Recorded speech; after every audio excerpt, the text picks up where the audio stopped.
Futebol em Rede Entrevista, hoje mais um personagem muito importante, um personagem nobre do futebol, contando história para você, como tantos outros que já passaram por aqui, e estão à sua disposição naquela videoteca, no nosso arquivo lá no YouTube, mais de 110 personagens falando de futebol, ex-jogador, jogador atual, gente da imprensa e gente importante como essa. A gente considera importante porque ele tem uma história bonita para contar. Eu vou falar uma coisa, meu caro Fábio Seroli. E volante a gente está bem. A saída de jogo vai estar legal.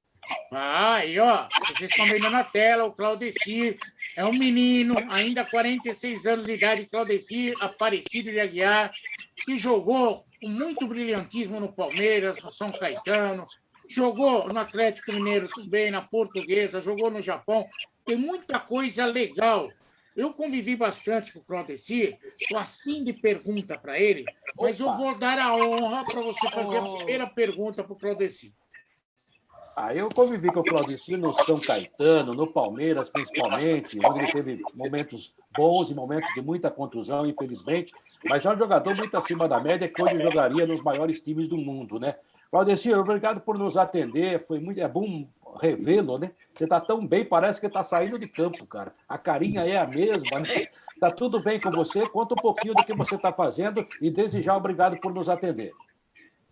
Boa tarde, Quartarolo, Fábio Seródio. Para mim é um prazer, né, poder estar aqui fazendo aquele bate-papo com vocês. É um prazer imenso poder revê-los, né, novamente depois da minha vida pós-futebol. Então, eu estou morando em Barra Bonita, né? Estou um pouquinho longe de São Paulo, quase 300 quilômetros. Estou nessa tranquilidade aqui do Rio Tietê, para quem gosta de pescar, não sou muito chegado, um Rio Tietê limpo, então estou nessa tranquilidade, uma cidade de 35 mil, né, habitantes, então estou nessa tranquilidade aqui, né? Depois que parei de jogar futebol, vim aqui para o interior, né, até questão de saúde do meu pai para ajudar a cuidar, né, do meu pai juntamente com a minha mãe.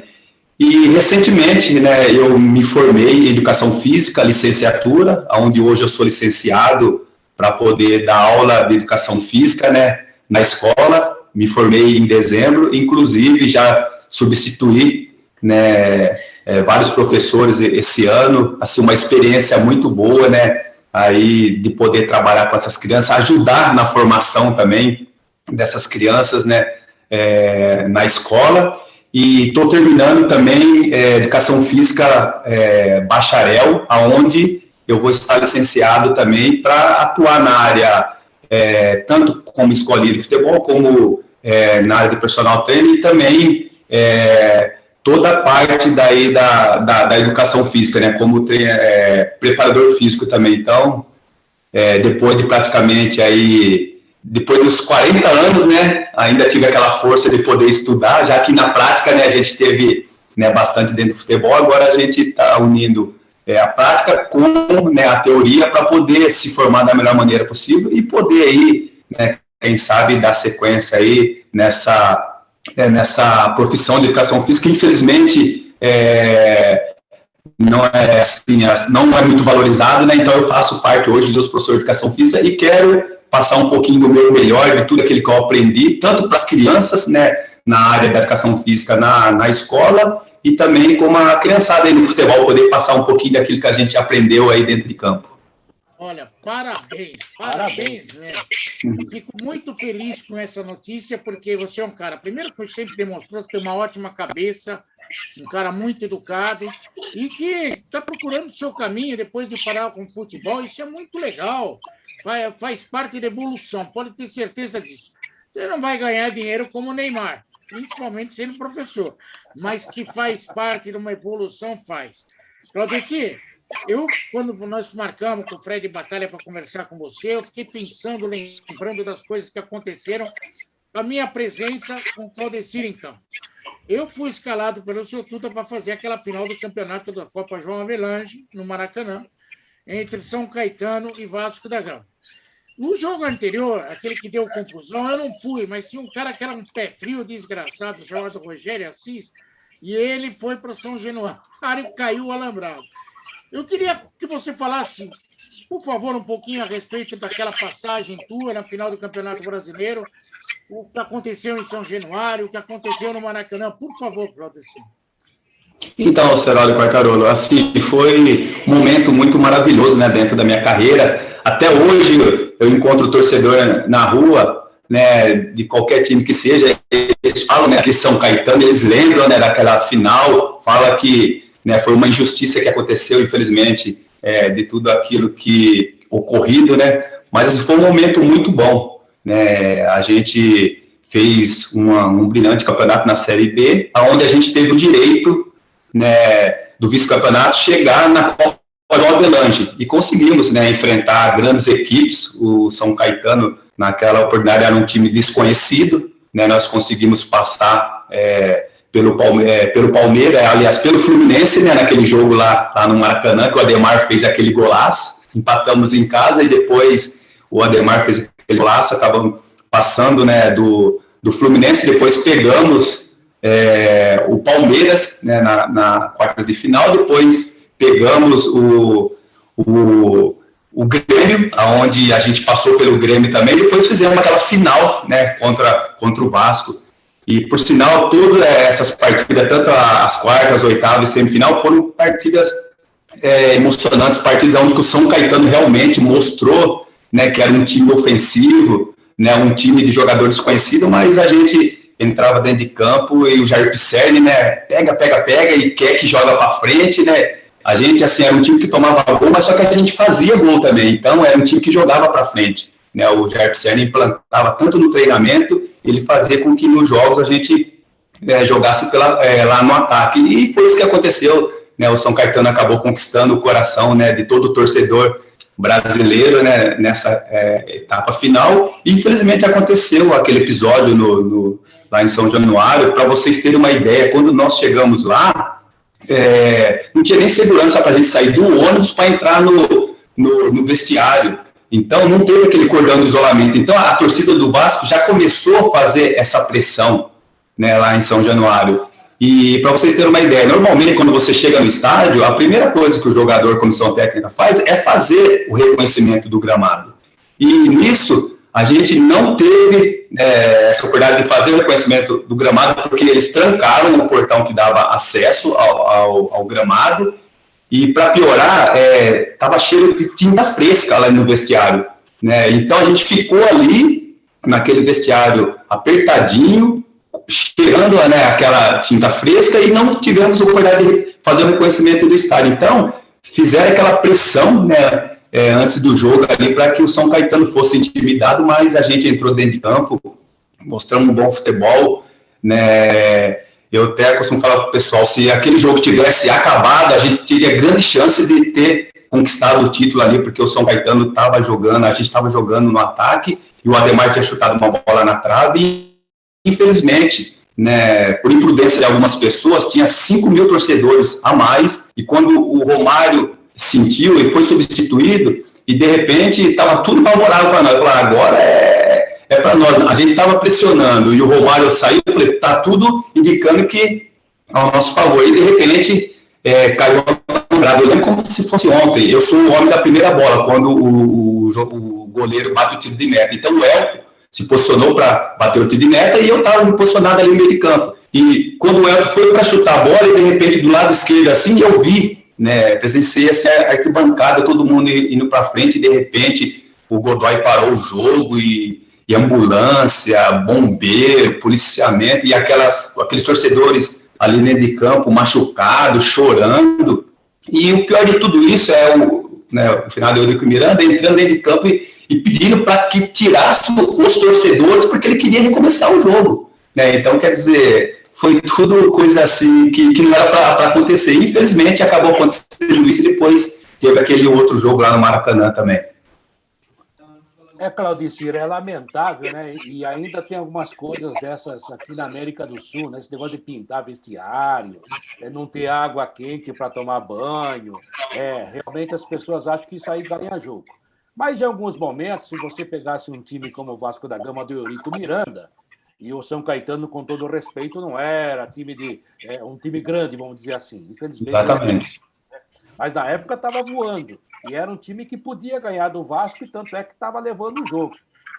O São Caetano, na verdade, aquele ano foi roubado, não foi não, Claudeci? Exatamente, né? Vamos falar o português, claro, né? Com todo respeito aí aos ouvintes. Foi roubado, infelizmente, né? E não precisava disso, como você falou, né, Quartarolo? O Vasco tinha uma grande equipe, para você ver, tinha o Elton, tinha o Jorginho, que foi auxiliar do Dunga, né? O Jorginho, que é treinador hoje, tinha o Júnior Baiano, o Odivan na zaga, né? Então, tinha o Nasa, tinha o Juninho Paulista, Juninho Pernambucano, tinha Romário e Euler, tinha o Viola no banco. Então, era um time qualificado que, primeiramente, não precisava ter acontecido tudo isso daí. Infelizmente, essa pressão que você falou, né? Então, não precisava ter acontecido isso. O Vasco tinha time suficiente para conseguir ganhar dentro de campo, e, infelizmente, né, a gente foi aí injustiçado, e depois que teve aquele terceiro jogo no Maracanã, para quem não sabe, eu já tinha sido contratado pelo Palmeiras, eu já estava treinando no Palmeiras, o nosso lateral Japinha, ele já tinha se apresentado no Bahia, o Ademar estava na Alemanha, já tinha se apresentado lá no Stuttgart da Alemanha, então nós tivemos que voltar para o São Caetano para treinar uma semana, sendo que o Vasco já sabia que ia ter esse terceiro jogo, e já estavam se preparando, e nós tivemos que nos reunir. O Palmeiras fez um contrato, né, juntamente com o São Caetano, só para eu ser reemprestado para poder jogar esse jogo. Então, quer dizer, estava tudo desfavorável, né, ao São Caetano, e infelizmente teve esse terceiro jogo, 40 graus lá no Maracanã, e a gente acabou, né, perdendo por 3-1 do Vasco, mas a gente fica triste pelo ocorrido, e era uma oportunidade única que a gente poderia ter sagrado ali campeão da Copa João Avelange, que ia ser um fato inédito, né, para o futebol brasileiro, da América do Sul, sei lá, talvez para o Mundial, pelo fato do São Caetano, na época, tinha 10 anos de existência e poder ser campeão aí, né, do campeonato aí nacional aí, né, que é um campeonato muito difícil. Além do desastre de cair parte de São Januário no jogo do Maracanã aconteceu um fato muito diferente. Eu vou perguntar para você, porque eu acho que a curiosidade de repórter ainda, apesar de já estar com minha idade avançada, eu ainda tenho esses repentes. Quando o Vasco entra em campo, eu estou no Maracanã fazendo jogo, estava cobrindo o São Caetano, o Vasco entra com a logomarca do SBT na camisa. Era para surpreender todo mundo. Até os cariocas lá ficaram surpresos na hora que viram o Vasco entrar em campo com a logomarca do SBT. Vocês, quando viram em campo, falaram o quê? Chamou a atenção? Os caras ficaram loucos. Porque ele não recebeu nada. Ele queria fazer uma provocação na final do campeonato para a Globo, mostrando a marca do SBT na camisa do Vasco. Para vocês, passou alguma coisa pela cabeça quando vocês viram o time do Vasco com a marca do SBT? Realmente é uma situação inusitada, né? Até que você falou a questão de provocar, de mostrar alguma coisa assim para a Globo, acho que isso, né, é uma coisa ruim para o futebol e pegou até mal até para os próprios dirigentes, das pessoas que fizeram isso. Acho que não precisava, acho que da grandeza que é o Vasco, os diretores lá, né, poder ter feito isso daí, entendeu? Então era uma coisa assim que eu acho que foi uma coisa que assim, a gente ficou bastante surpreso, né? Depois a gente até a gente comentou ali, nossa, tá a transmissão pela Globo, né? A transmissão nacional, e tá com o símbolo do SBT, o que será que aconteceu? Coisa grave, né? Para estar fazendo uma situação dessa, mas depois a gente, né, jogou o futebol e deixou que isso daí eles resolvessem lá, mas, assim, é uma coisa ruim, né? Para o futebol, esse tipo de provocação. Eurico Miranda.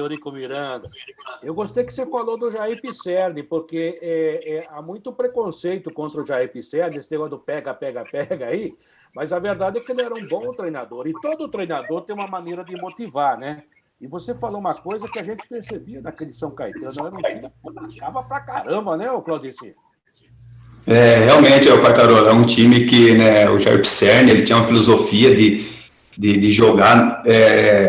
Ele falava assim, o que eu quero que vocês façam no jogo é o que nós vamos fazer no treinamento, porque o que eu vejo hoje? Às vezes o treinador quer que os jogadores façam alguma coisa no jogo, mas só que não treina. Então, já ele tinha, né, esse tipo de situação. Falou, vamos treinar aqui, a gente acostuma no treinamento para que no jogo fica fácil, né? Vocês já vão saber o que precisa ser feito. E o Jair Pisserni, primeiramente, era um treinador que hoje dificilmente se vê no futebol. É um treinador que ele tinha o grupo na mão. Ele sabia fazer todo mundo feliz, tanto os 11, né? Ele tinha o grupo na mão, fazia tanto os 11 que estavam jogando, como os que ficavam no banco, como aqueles 12, 15, que às vezes nem era relacionado entre os 18, entre os 20, e isso foi um fator fundamental para que o São Caetano, na época, fosse um time considerado família, um time unido, um time que todo mundo, né, gostava, e a gente transmitia isso, era um time família ali, um time que cada um corria pelo outro,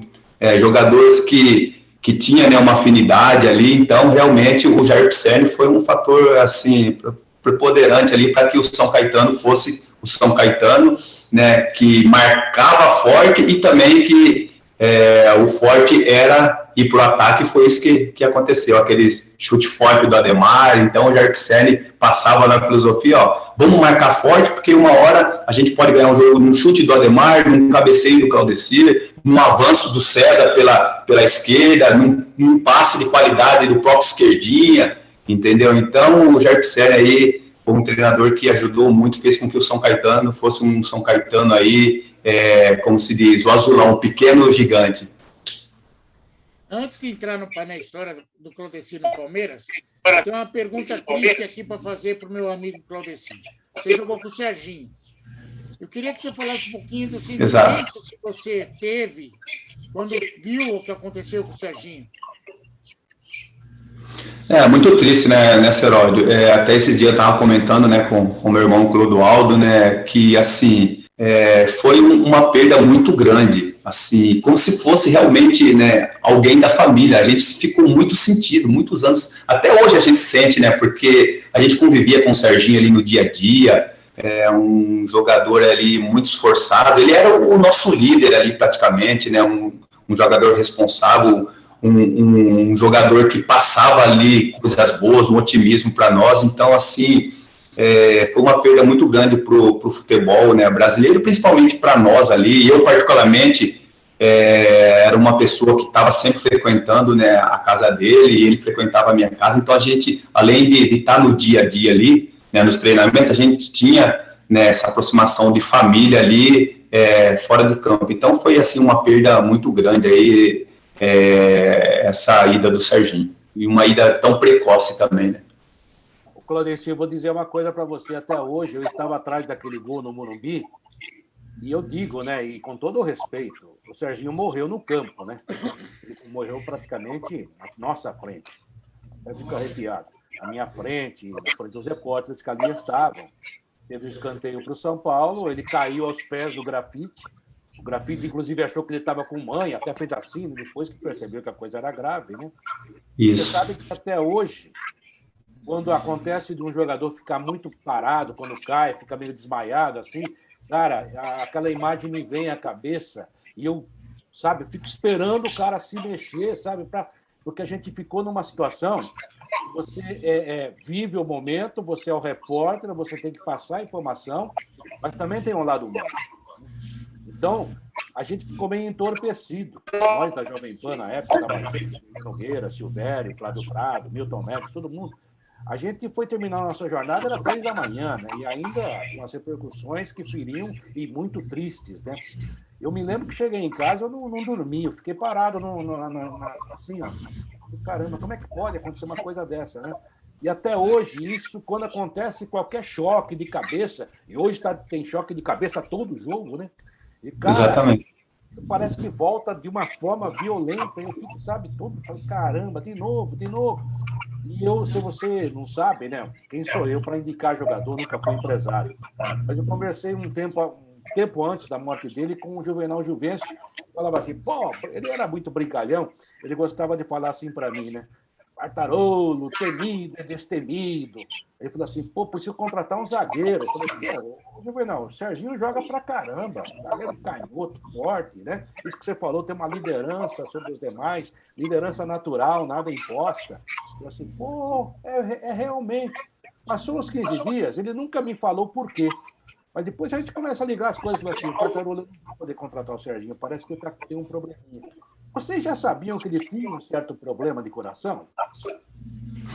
Então, essa é até uma questão que muitos perguntam, né? Assim, sabiam, né? Sabiam que ele tinha um problema no coração, mas é aquela, né, Quartarolo e Seródio, é uma coisa que a gente acha que jamais iria acontecer. Até então, antes de ter acontecido isso daí, não teve nenhum caso, né? Então, assim, pelo que eu ouvi falar, logo depois que eu saí de São Caetano, nem até quando eu estava em São Caetano, que a chance de acontecer o que infelizmente aconteceu era 1%, entendeu? Então, infelizmente, né, acabou acontecendo, né? Mas, assim, sabiam, né, desse caso, mas também ninguém imaginava que fosse acontecer o que aconteceu, né? Às vezes a pessoa, né, tá bem de saúde, às vezes pode acontecer, né, o pior. Às vezes a pessoa que está mal de saúde, às vezes vive aí por muito tempo. Então, é uma coisa aí que de cada um, né? Mas infelizmente aí, numa fatalidade, acabou acontecendo, infelizmente, essa perda aí do nosso amigo Serginho. Bom, deixa eu mudar de assunto aqui.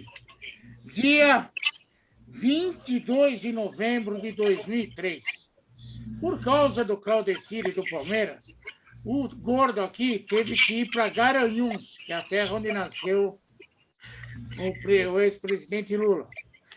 Eu um dia vou escrever isso num livro, porque essa viagem é uma viagem histórica.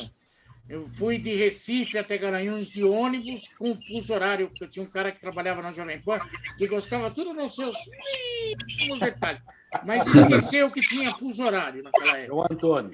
Que era o horário de verão. Um dia eu vou contar essa história. Mas o Palmeiras foi de voo fretado, voltou de voo fretado. A gente ficou lá, eu fiquei lá até umas 2 horas da manhã entrevistando Marcos, Claudecir, todo mundo, o Pedrinho, o time todo que estava lá, Wagner Love. Eu queria que você falasse a respeito do título do Palmeiras na Série B. Por ser o primeiro, por ser um momento muito difícil da história do Palmeiras, qual o sentimento que vocês tiveram, Claudecir? Não é só de, puxa, cumprir minha obrigação. É um sentimento diferente. Eu queria que você tentasse explicar para o torcedor do Palmeiras o que vocês sentiram na época. Então, acho que quando se veste, né, a camisa do Palmeiras, acho que você tem que ganhar, né? Você ganhando para o ímpar, né? Você tem que sentir aquela satisfação de ganhador, né? E o Palmeiras, na Série B, fez o seu papel. Às vezes as pessoas falam que não fez mais do que obrigação, mas a gente sabia que a responsabilidade, né, era muito grande. Se você não ganha, fica aquela pressão, tem que ganhar, tal, os jogadores não servem, e se ganha, não fez mais do que obrigação. Mas foi uma sensação de dever cumprido, né, de poder levar o Palmeiras, né, de volta à Série A. E todo jogador que veste a camisa do Palmeiras, independente campeonato que esteja disputando, tem que, primeiramente, honrar a camisa do Palmeiras, né? Mostrar que está vestindo a camisa de uma grande instituição e tem uma grande torcida, né? Milhões de torcedores por trás. Então, acho que a sensação, né, de uma Série B, de você conquistar, é a mesma sensação também de como se você estivesse ganhando um Campeonato Paulista, da primeira divisão, um Campeonato Brasileiro. Acho que tem que pensar dessa forma. A proporção é diferente, mas nós jogadores tem que pensar dessa forma. Quando você é a camisa do Palmeiras, independente da competição, tem que vestir e mostrar que tem que honrar da melhor maneira possível. O Claudecir, o Palmeiras, na sua galeria de títulos, ele não coloca a Série B. Aliás, foram 2, né? Para você foi um título, porque eu falo sempre isso, não há nenhum demérito em você dizer que ganhamos a Série B. Ou seja, o Palmeiras fala que foi campeão brasileiro tantas vezes e foi campeão também da Série B, como o Fluminense tinha sido em 99, campeão da Série C, e daí pulou direto para o torneio João Avelange, né? E foi aquela briga lá que ele cumpriu a Série B até hoje. Mas o Palmeiras foi campeão da Série B, é um título a mais, é um título que mostra um momento que o Palmeiras precisou voltar e voltou no campo. E o Palmeiras não coloca isso na sua galeria. Você coloca, né? Então, a gente sabe o porquê, né, não colocou, mas para nós jogadores, né, para quem vestiu a camisa, para quem, né, estava no Palmeiras, isso vai como currículo, né, como currículo independente se o Palmeiras coloca ou não. Acho que não é demérito nenhum, acho que tem que colocar, né, na minha opinião, porque é mais um título que está independente, seja série, né, série B, série C, série D, acho que título é título, então tem que ser comemorado e tem que, na minha opinião, tem que ser colocado ali como mais um título ali dentro da galeria do clube. E olha, tinha cara que fez história, Marcos, campeão do mundo, estava lá. Pedrinho, que hoje é comentarista de televisão.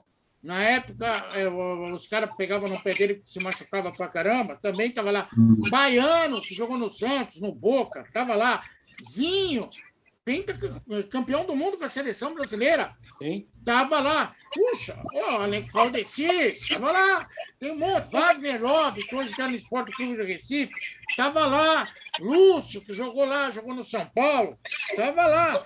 Um monte de jogador importante, jogador com passagem. Sabe o Alessandro, que foi campeão do mundo pelo Corinthians? Estava lá. Foi campeão pelo Palmeiras. Muito jogador importante, Dodô, Leandro Amaral, passaram por aquele time. Puxa vida, não reconhecer o esforço desses caras é uma injustiça, Claudecir.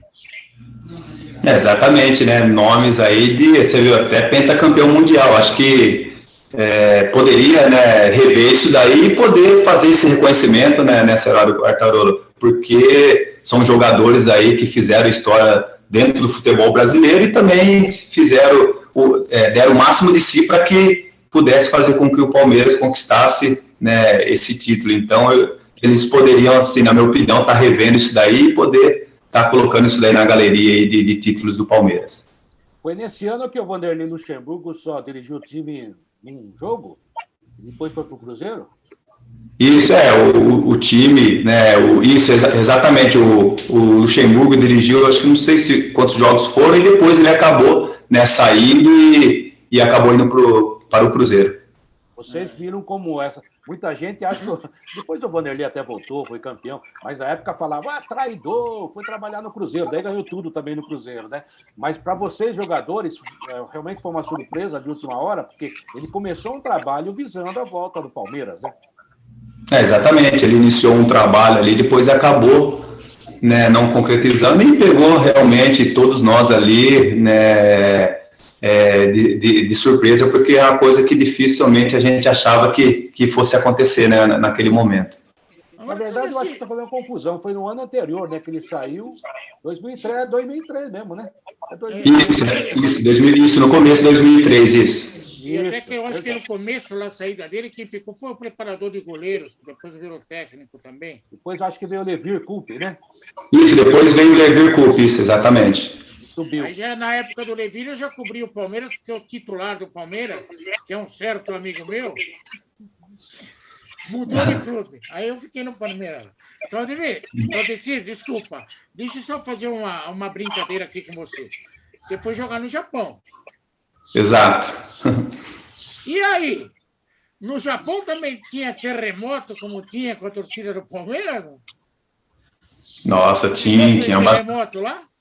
Eu peguei, falaram que se tem 2.000 terremotos por dia no Japão, assim, o que eu senti foram poucos terremotos. Foi até interessante, uma vez eu estava numa loja de lustres, né? Aí, de repente, começou a balançar aquele lustre, assim, aí, stop, né? Aí, que era para parar onde você estava. E nisso eu não sabia, não entendia nada, e de repente eu fui andando, fui para lá, e o japonês tentando me segurar para poder ficar parado. Aí eu pensei, nossa, tá balançando tudo, eles querem que fica parado, vai que esse lustre aí cai na minha cabeça, né? Então, assim, foi uma experiência, assim, ao mesmo tempo dando risada, mas que assustou bastante, né? Então, o terremoto lá é intenso, né? 2.000 terremotos por dia que eles falam, mas, assim, às vezes você nem sente, né? Bem fraquinho.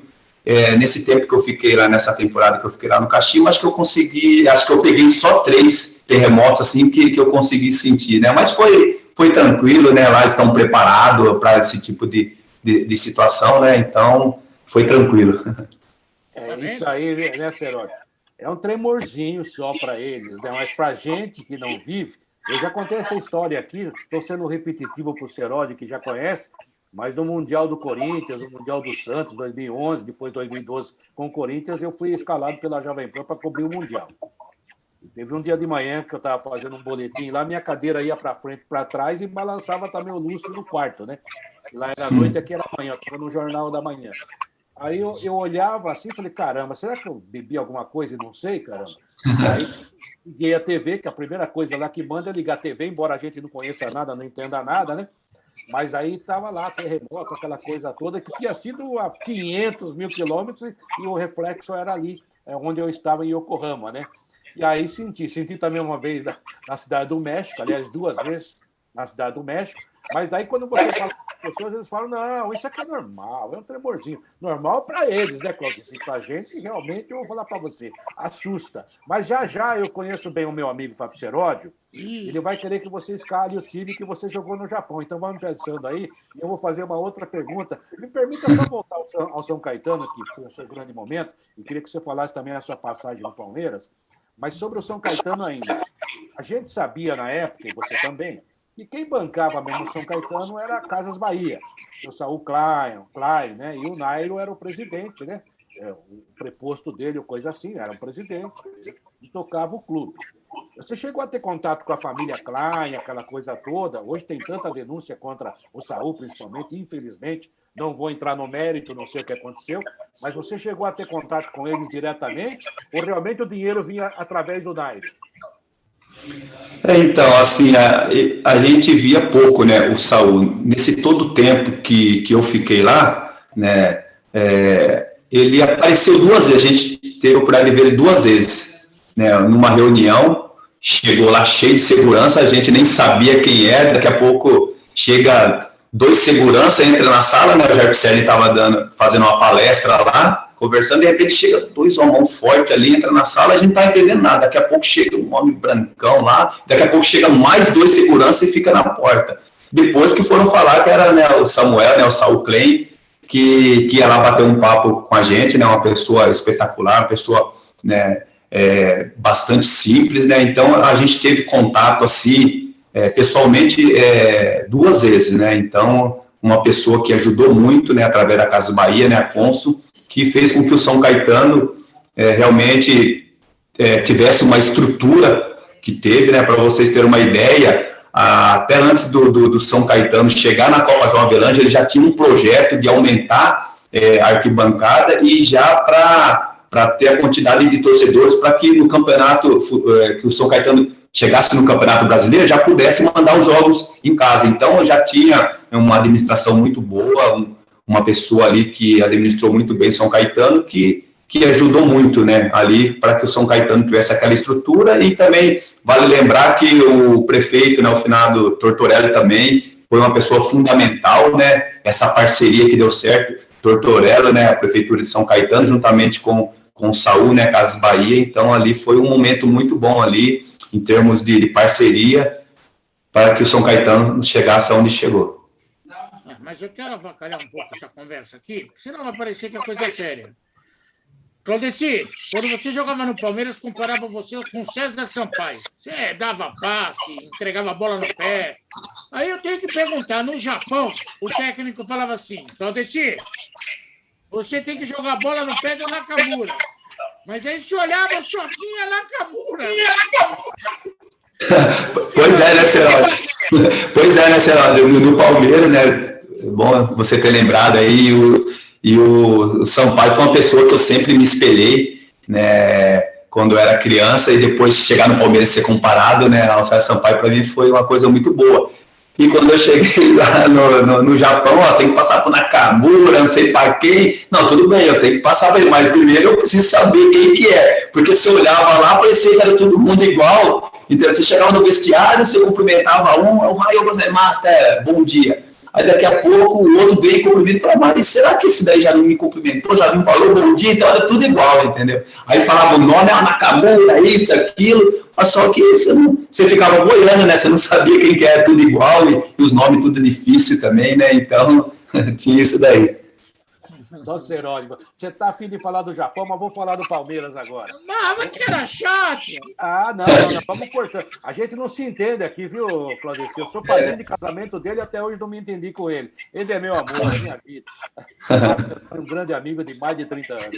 Ô, Claudeci, eu acho que você era um jogador extraordinário. Né? O jogador, inclusive, era para a seleção brasileira na época. Hoje não vou nem falar, você jogaria fácil. Mas você teve muitos problemas de contusão no Palmeiras. Inclusive, falavam que você era parecido com o César Sampaio, e era mesmo, mas você cabeceava melhor que ele, até pela altura. Né? O César tinha uma baita de uma impulsão, mas ele era menor que você. Aliás, uma figura maravilhosa também, como você. Vocês eram muito parecidos nisso. O que realmente te complicou? Realmente você não conseguia se recuperar? Você, em algum momento, teve que voltar antes do que devia? Porque, às vezes, o jogador quer ajudar e volta. Ou, às vezes, é pressionado para voltar fora de hora, né? E o Palmeiras, naquele momento, não era esse Palmeiras de hoje tão organizado, em que as vitórias acontecem até quando ele não joga, né? Era um negócio de lutar todo dia. Como é que era isso, Claudeci? Exatamente, Quartarolo. Infelizmente, né, acabei tendo uma sequência ruim no Palmeiras, até essa questão de contusões, né, até porque, até para a minha estatura, a minha condição, assim, a minha estatura longínqua, né, então isso fazia com que eu tivesse, assim, lesões frequentes, né, inclusive eu tive até que passar por cirurgia. E depois que eu passei por alguma cirurgia, me recuperei, acabei tendo uma sequência assim, de lesões que acabava, né, atrapalhando, às vezes, até emocionalmente, psicológico. Você sabia que você estava recuperado, mas só que aquilo na sua cabeça fazia como se você tivesse contundido. E, infelizmente, esse lado emocional aí acabou afetando muito essa parte psicológica, fez com que acabava achando que eu tinha lesão, sendo que a lesão já tinha sido curada. E isso acabou atrapalhando muito, né? E muitas vezes o tempo de recuperação também, né, Quartarolo, era muito grande, muito curto, né? Então você não tinha tempo de recuperar. E você era pressionado a jogar como em qualquer clube. Hoje a medicina está bastante avançada, melhorou muito. Hoje tem até a prevenção, né, de lesão, graças a Deus, né, fisiologia do futebol, né, avançou bastante. Então, hoje o jogador...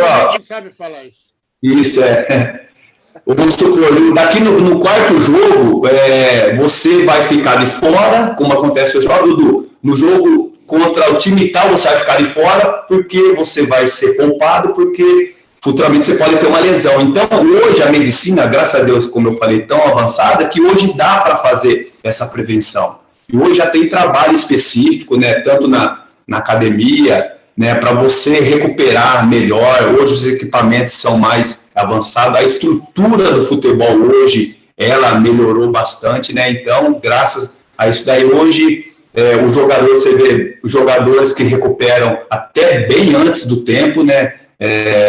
Quando se fala, o jogador vai ficar 3 meses, às vezes 1 mês e meio, 2 meses, ele já está correndo, já está voltando. Então, isso é muito bom para o futebol, que não tinha na nossa época, né? Então, eu acabei tendo uma sequência de lesões que acabaram atrapalhando, né, o meu futebol dentro do Palmeiras, mas graças a Deus, dentro daquilo que eu pude estar dentro de campo, eu consegui, né, fazer bons jogos, inclusive aquele Rio-São Paulo, onde o Alex fez aquele gol antológico. Aí eu tive a oportunidade de participar daquele jogo, fazer o segundo gol, onde a gente ganha de 4-2. Então, assim, apesar da sequência de lesões, eu acho que eu consegui, né, quando eu estava dentro de campo, fazer bons jogos e ter jogos importantes aí com a camisa do Palmeiras, apesar da sequência de lesões.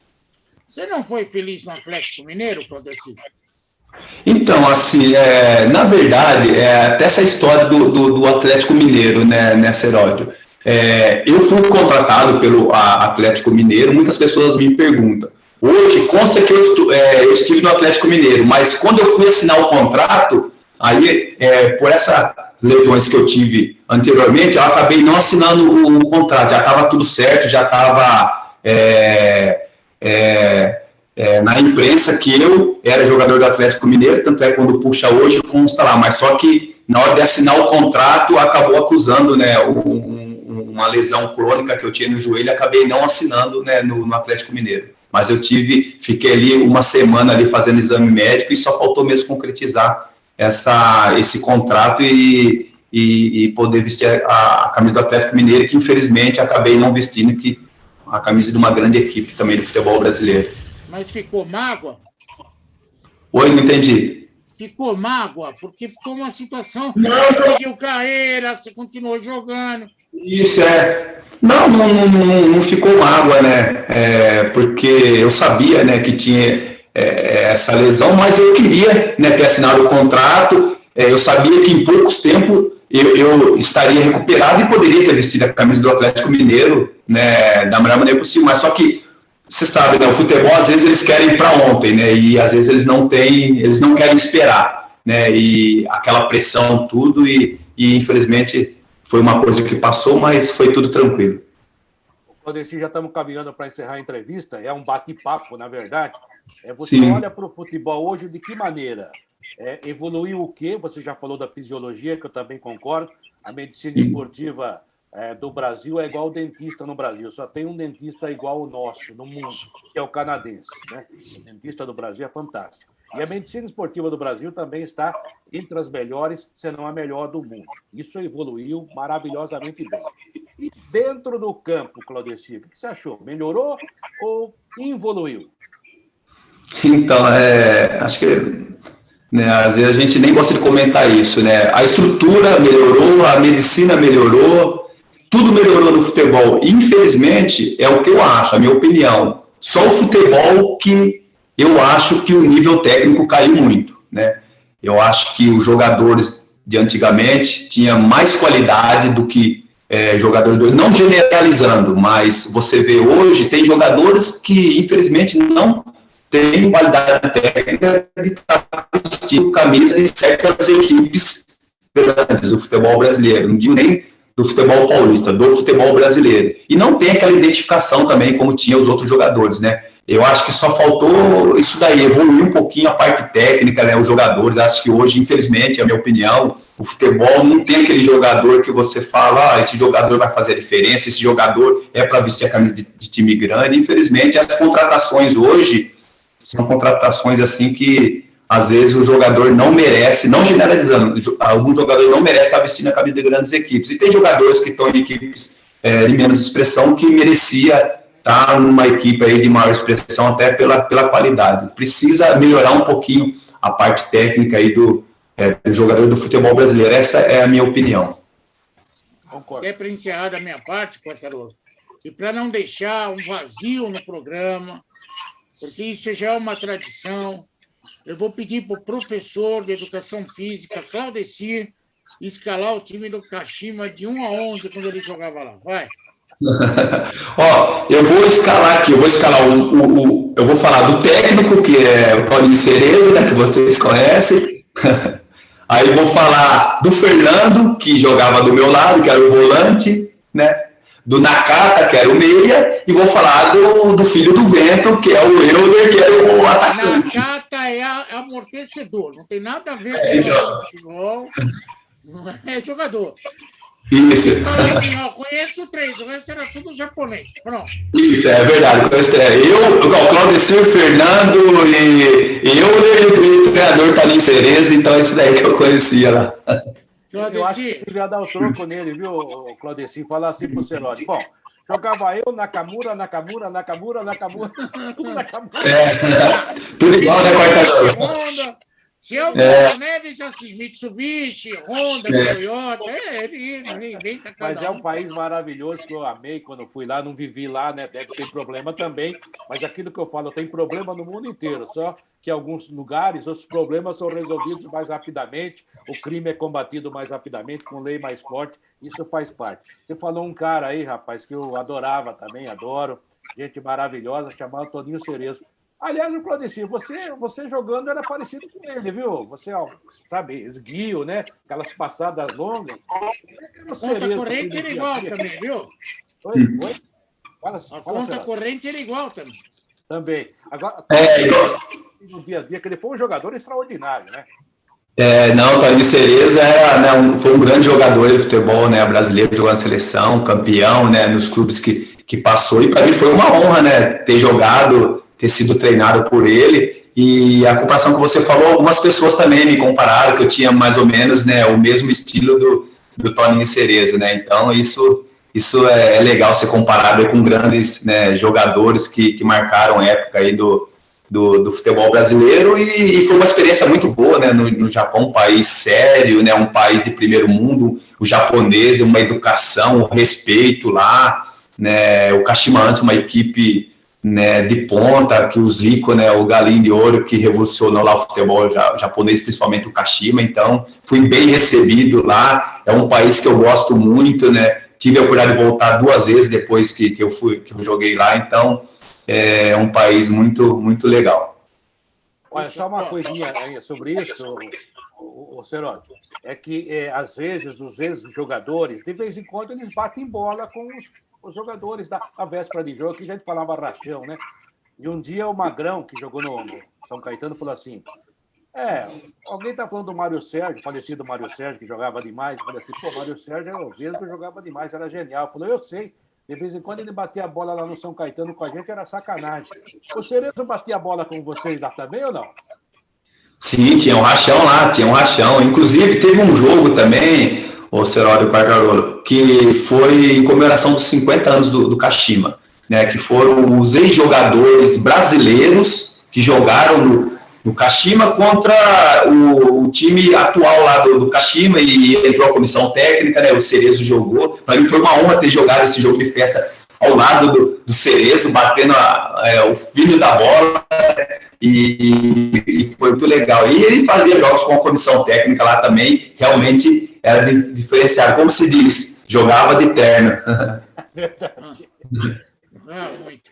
Então, Desi, você sempre foi um grande jogador, um cara legal pra caramba de conviver, muito educado, uma pessoa sensacional. E eu estou orgulhoso de saber que você está evoluindo, virou professor, está estudando educação física. Cara, eu desejo para você a maior sorte do mundo, que competente você sempre foi.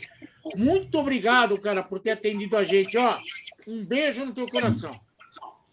Eu agradeço, Seródio, vindo de você essas palavras, né? Muito feliz de poder bater um papo com vocês, né? Na época boa do São Caetano, do Palmeiras, né? A gente tinha aquela convivência que é diferente de hoje, né, Seródio Quartarolo? Hoje você precisa pedir autorização para poder conversar, para poder chegar perto do jogador. Antes, na época, a gente, né, não precisava nem ligar para o assessor para marcar entrevista pelo rádio ou, né, marcar alguma coletiva, já era direto com o jogador. E, infelizmente, hoje é difícil, né? Então, a gente tinha aquela amizade, não era só profissional, aquela amizade pessoal. Então, isso que era gostoso, né? Como se diz, o futebol raiz, né? Onde, né, a gente não precisava ficar dependendo de ninguém para poder estar conversando com vocês, né? E a gente procurava atender vocês da melhor maneira possível. Vocês foram sempre educados também com a gente e tinha essa reciprocidade. Então, é muito legal. Eu que agradeço aí, né? Muito feliz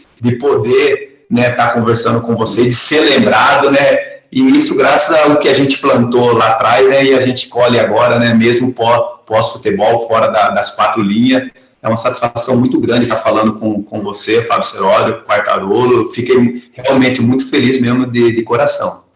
Eu é que fiquei feliz de te ver, viu, Claudio? Você está bem? Você até no começo, fora do ar, até falou, eu sou meio discreto. Ele está falando bem pra caramba, está falando melhor que nós. Tá louco. Se o Zé Roberto é comentarista na Globo, você vai pra Globo já, Claudio. Porque tem um monte de cara lá que não sabe nem falar, desculpe, mas é a minha opinião. Mas tem muita gente que sabe também, que jogou futebol e conhece demais.